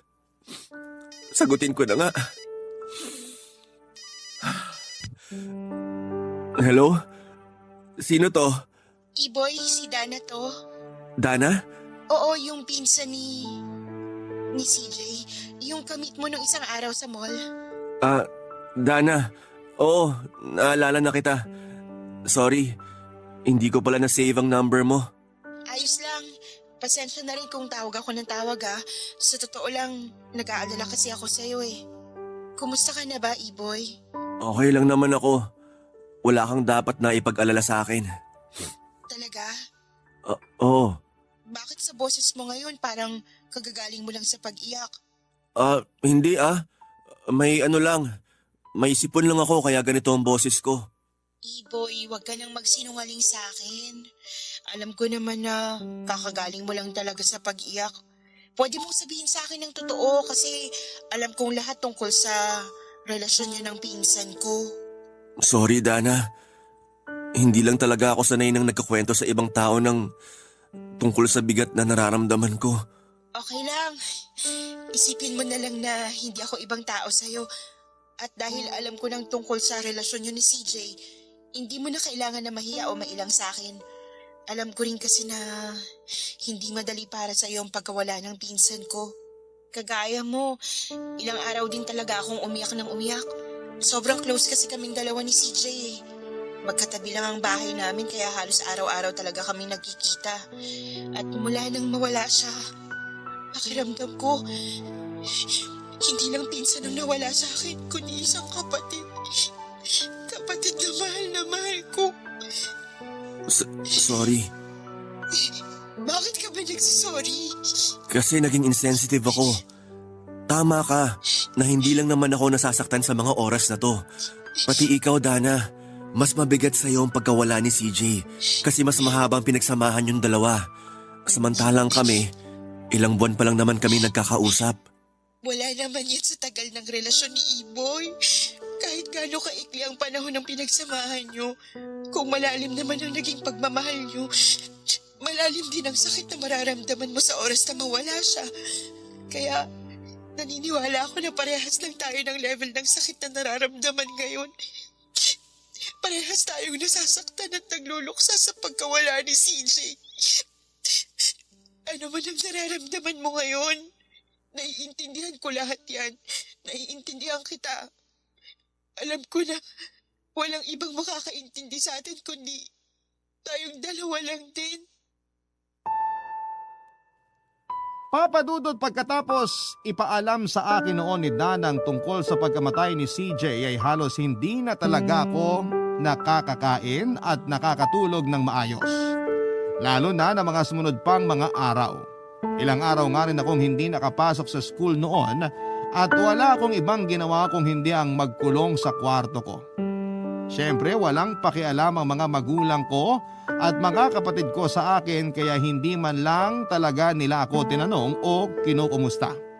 Kahit pa nga hindi ako sumasabay sa pagkain sa kanila sa hapunan ay okay lang dahil ang akala nila ay madalas na nasa galaan lamang ako kahit ang totoo ay nagkukulong lamang ako sa kwarto. Si Yaya naman noon kapag tinatanong kung ayos lang ba ako ay syempre palagi kong sinasabi na ayos lamang ako. Kahit kailan ay hindi ko sinabi sa kanila ang totoong nararamdaman ko. Kasi wala namang taong umaamin na hindi sila okay, hindi ba? Lalo na kapag alam nila na wala ring pakialam yung mga nagtatanong sa kanila. Kaya nung una talaga ay pinipilit kong kimkimin at suluhin yung sakit na nararamdaman ko. Hindi pala talaga madali ang mawala ng minamahal sa buhay.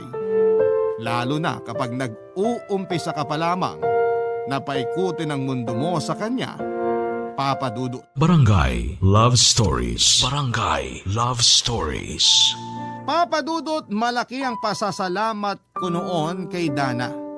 Hindi lang dahil sa mga sinabi niya sa akin, kung hindi siya ang palaging nandun para makinig sa akin at damayan ako.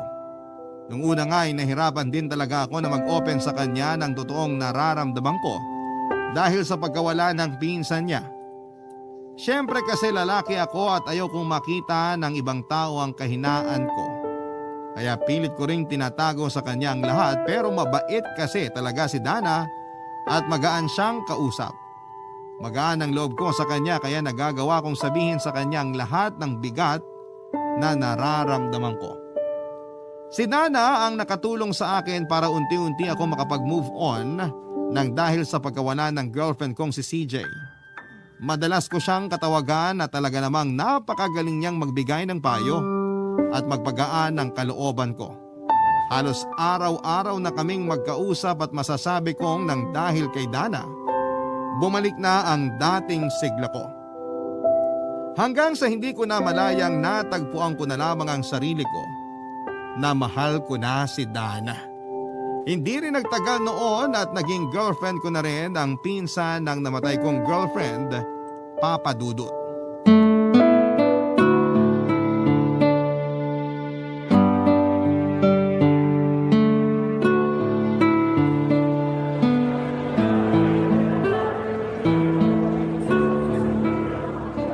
Ay, grabe! Nakakapagod yung laro natin sa arcade, Iboy. Sobra.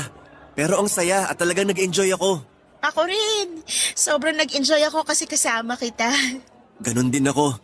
Ngayon nga lang ulit ako nakaramdam ng ganito kasaya. Kaya salamat ha. Salamat para saan? Salamat kasi naging dahilan ka ng pagngiti ko sa araw na to. Yun naman talaga ang goal ko kaya pumunta ako dito sa Cavite, Iboy. Gusto ko talaga na pagaanin ang loob mo. Masaya talaga ako kasi naramdaman ko na nag-enjoy ka kasama ako. Siyempre naman, nag-e-enjoy ako palagi nakausap ka. Lalo na ngayon nakasama kita. Pero alam mo, minsan nagigilty na ako kasi palagi ka nalang nag-e-effort para sa akin. Ikaw yung mas madalas na tumawag at mag-text sa ating dalawa. Kapag nauubusan ako ng load, pinapaloadan mo pa ako. Tapos ito, ikaw pa talagang pumunta ng Cavite para lang kitain ako. Nahihiya na tuloy ako sa'yo kasi hindi ko masabayan ang effort mo eh. Gusto ko naman yung ginagawa ko tsaka hindi naman natin kailangang magbilangan ng effort dito. Mula nung makilala kita, ang sabi ko sa sarili ko, palagi kitang pangingitiin. Alam mo, may aaminin pala ako, Dana. Ano yun? Natakot talaga ako nung una naligawan ka. Kasi baka hindi mo ako magustuhan. Bakit mo naman naisip yan? Siyempre kasi naging girlfriend ko yung pinsan mo. At ikaw yung madalas ko nakakausap kung paano ko nahirapan na makamove on mula sa kanya. Natakot ako na baka naaawa ka lang sa akin. Baka hindi naman talaga tayo pareho ng nararamdaman. Sige, sasabihin ko ng totoo. Akala ko rin nung una, hindi masyadong special ang nararamdaman ko para sa'yo. Akala ko, naaawa lang din ako sa'yo kasi nga, alam ko na sobra ka nasaktan dahil sa pagkawala ng pinsan ko. Pero, nang mas nakilala kita, alam ko sa sarili ko na gusto at mahal na kita, Iboy. Kaya nga sinagot kita kasi sigurado na ako sa nararamdaman ko para sa'yo. Thank you talaga, Dana. Mula na magkausap tayong dalawa, sobrang gaan na ng pakiramdam ko sa'yo. Yung feeling na para bang ang tagal na natin magkakilala kasi nasasabi ko sa'yo lahat ng problema ko. Hindi lang yung tukol sa pag-move on ko mula sa pagkawala ni CJ, kundi pati yung mga problema ko sa bahay namin. Sorry pala kung parang puro problema na lang ang kinukwento ko sa'yo ha. Ano ka ba? Ayos lang yun. Minsan nga, naiisip ko na kaya siguro tayo nagkakilala kasi kailangan mo ng isang kagaya ko. Yung makikinig ng mga rant mo sa buhay at tutulungan ka na ma-realize na hindi ka pinanganak na invisible sa mundong to. May purpose din ang existence mo, Iboy. At ang purpose nun, para mahalin din ako. Mas nagkaroon ng purpose ang buhay ko nang makilala kita. Dahil sa'yo, nararamdaman ko ng totoong nag-i-exist ako sa mundong to. Kasi nararamdaman ko na totoo ang pagmamahal mo sa akin. Nararamdaman ko na totoong tao ka na sinusuklian ng pagmamahal ko. Kaya thank you. Kasi dumating ka sa buhay ko.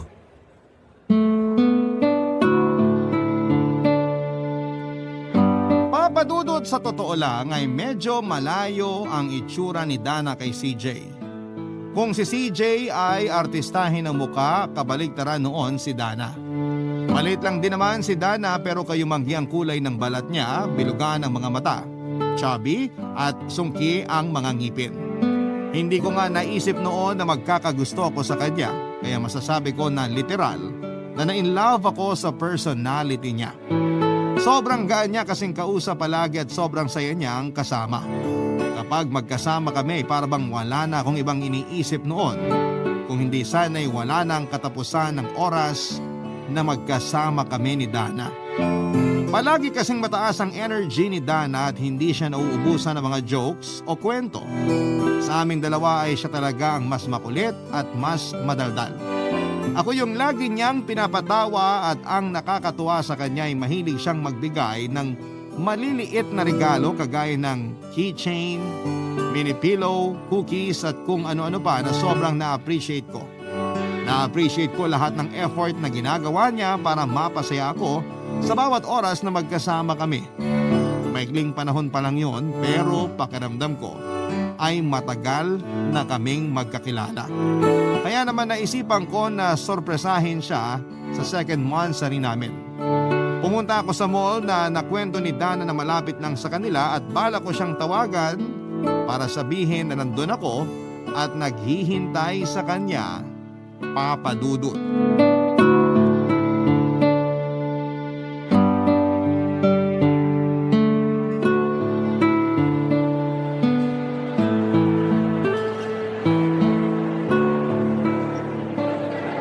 laki pala nitong mall na sinasabi ni Dana na malapit lang sa bahay nila.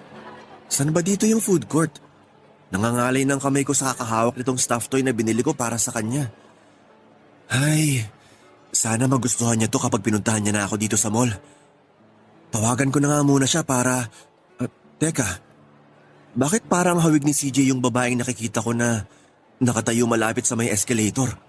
Ay, bumibilis tuloy bigla ang tibok ng puso ko. Kamukha kasi talaga ni CJ. Pero imposible. Magkahawig lang talaga siguro sila. Ay, lapitan ko na nga yung babae.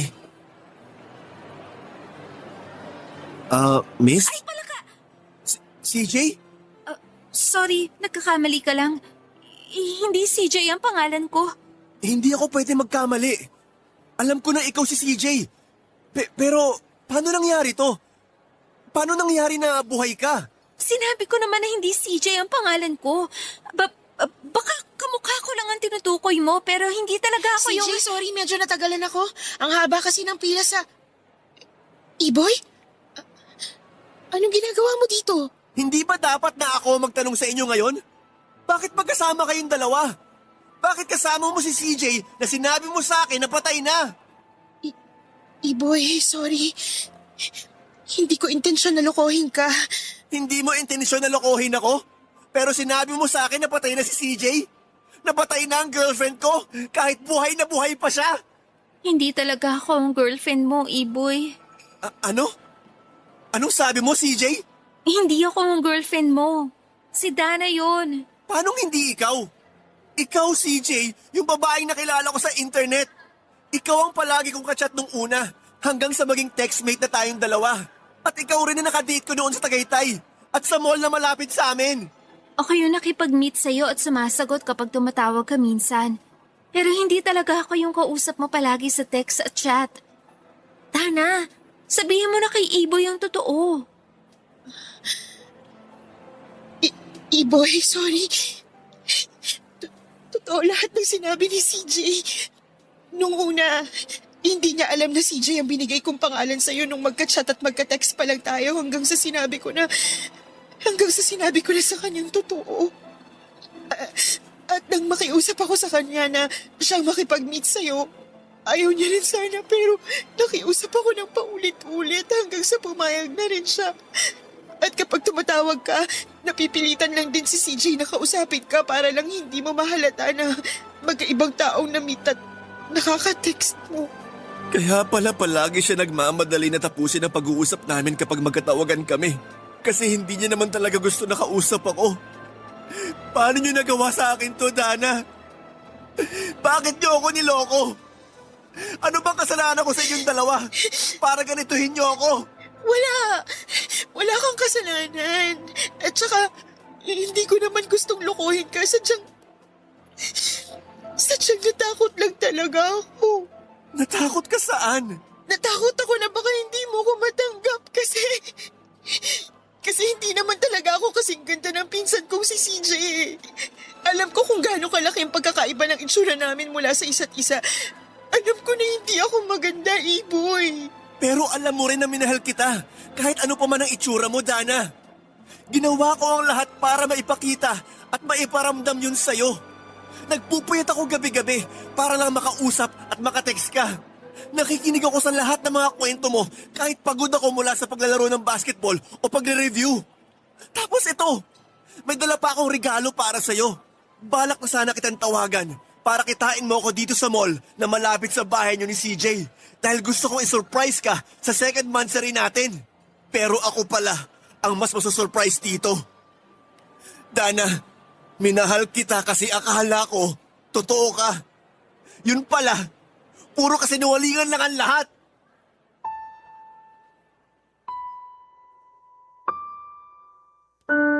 Papa Dudut, hindi ako makapaniwala noon nang makita ko si CJ. Bumilis ang tibok ng puso ko at hindi ko maintindihan kung maiiyak ba ako o kikilabutan. Kahit na 2 beses ko pa lamang na nakita at nakasama si CJ ay sigurado na kaagad ako na siya yung nakita ko sa mall.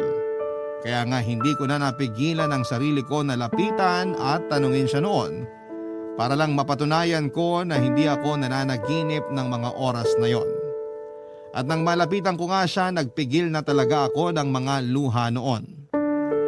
Kaya nga lang papadudot kaagad na nawala ang kirot na nararamdaman ko sa dibdib ko sa biglang paglapit ni Dana.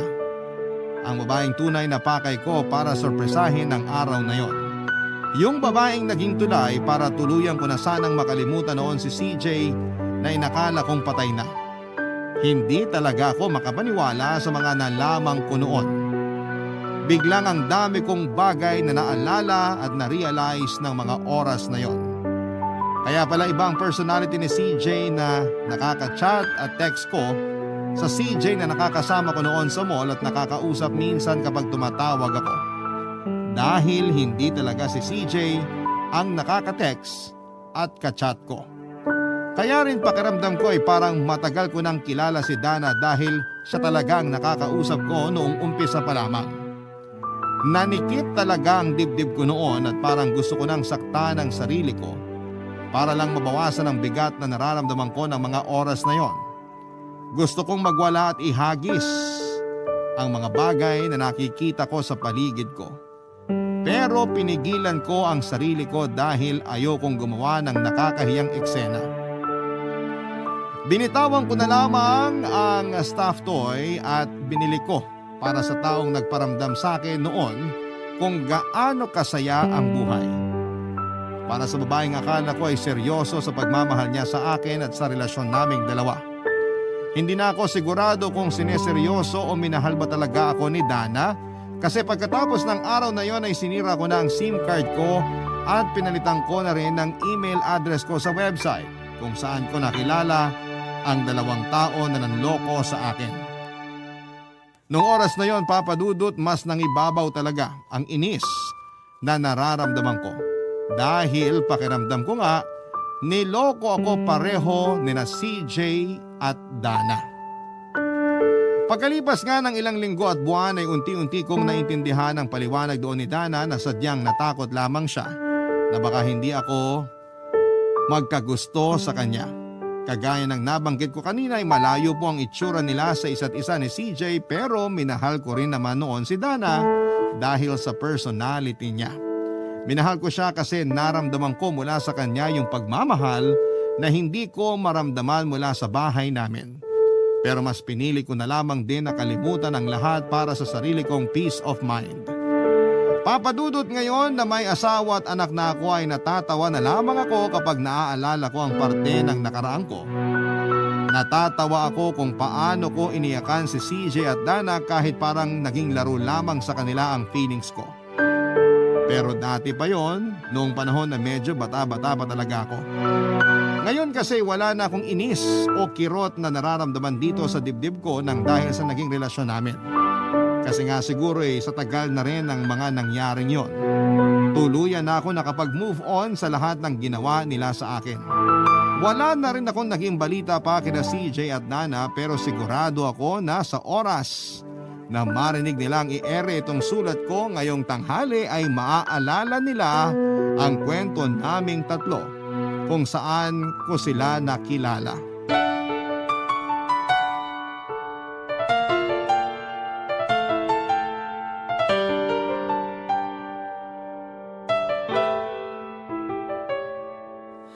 Ang buhay ay mahiwaga,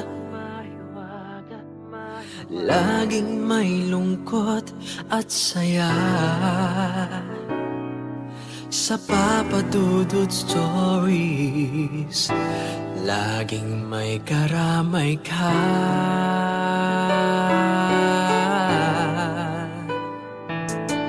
Mga problemang kaibigan, dito ay pakikinggan ka. Sa Papa Dudut Stories, kami ay iyong kasama. Dito sa Papa Dudut Stories, ikaw ay hindi nag-iisa.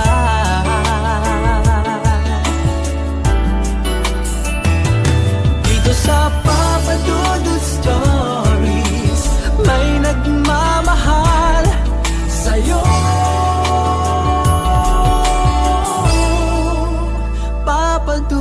Stories. Papa Dudut Stories. Papa Dudut Stories.